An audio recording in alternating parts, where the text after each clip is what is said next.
Adam et Ève ont goûté aux fruits que Dieu leur avait dit de ne pas manger, c'est comme si un voile tombait de leurs yeux. Tout d'un coup, ils ont vu qu'ils étaient nus. Mais à noter qu'avant, cette nudité ne les dérangeait point. Ils étaient comme des enfants innocents. Mais là, ils ont ressenti une très grande gêne et honte. Et ils ont eu peur de ce que Dieu allait penser et de ce qu'ils allait les arriver.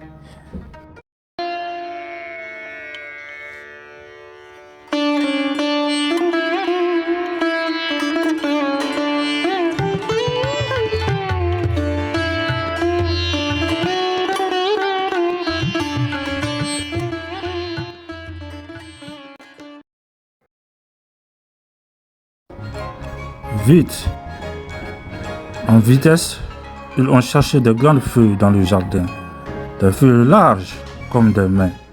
Ils se sont cachés derrière en essayant de couvrir leur corps.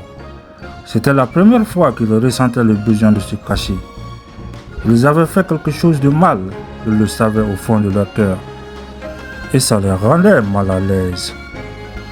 Leur joie du début avait disparu, remplacée par un sentiment lourd et triste.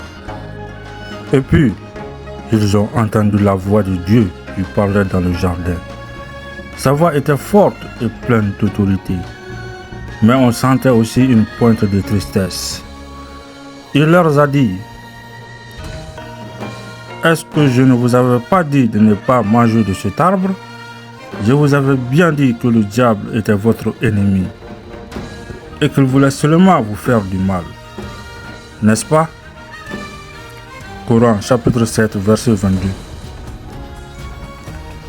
Adam et Ève ont eu très peur en entendant cette voix. Ils ont compris qu'ils avaient vraiment désobéi et ils se sont sentis petits et coupables. Alors, ils ont parlé au Seigneur pour lui dire qu'ils étaient désolés. Ils ont avoué qu'ils avaient écouté le diable et qu'ils avaient oublié ce que Dieu leur avait commandé. Leur cœur était plein de tristesse et de regret. Allah Azawajal, dans sa pleine justesse, a alors pris une décision. Il a dit qu'Adam et Ève ne pouvaient plus rester dans ce jardin magnifique. Le paradis était un endroit parfait pour ceux qui obéissaient à Dieu. Puisqu'ils avaient désobéi, ils devaient partir. Dieu leur disa: « Descendez donc de cet endroit de paix. Maintenant vous allez vivre sur la terre.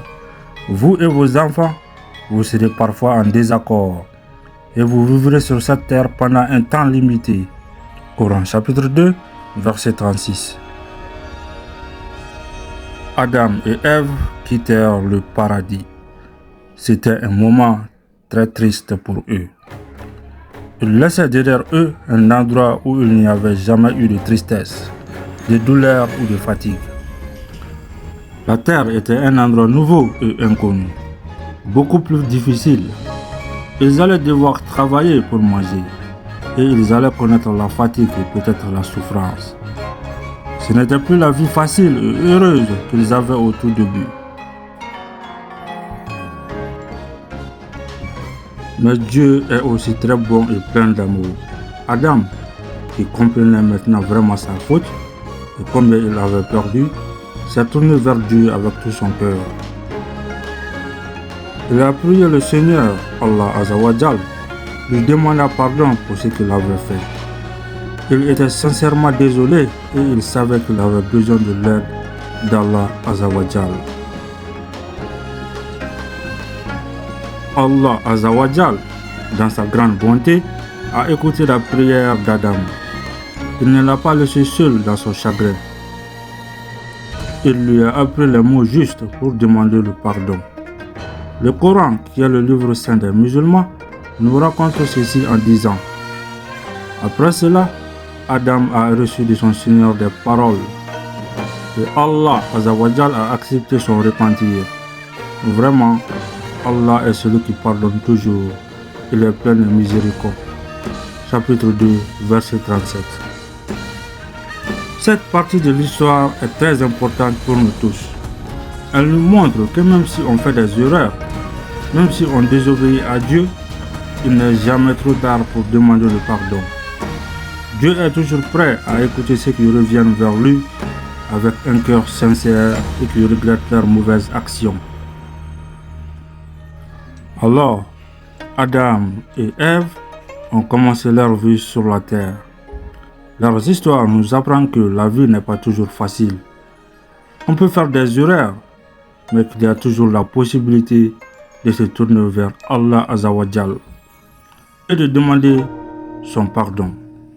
Leur histoire est le début de l'histoire de tous les êtres humains. Elle nous rappelle qu'il est important d'écouter ce que Dieu nous dit, mais aussi que sa miséricorde est immense pour ceux qui se repentent. C'est une histoire pleine d'espoir, même après une grande erreur.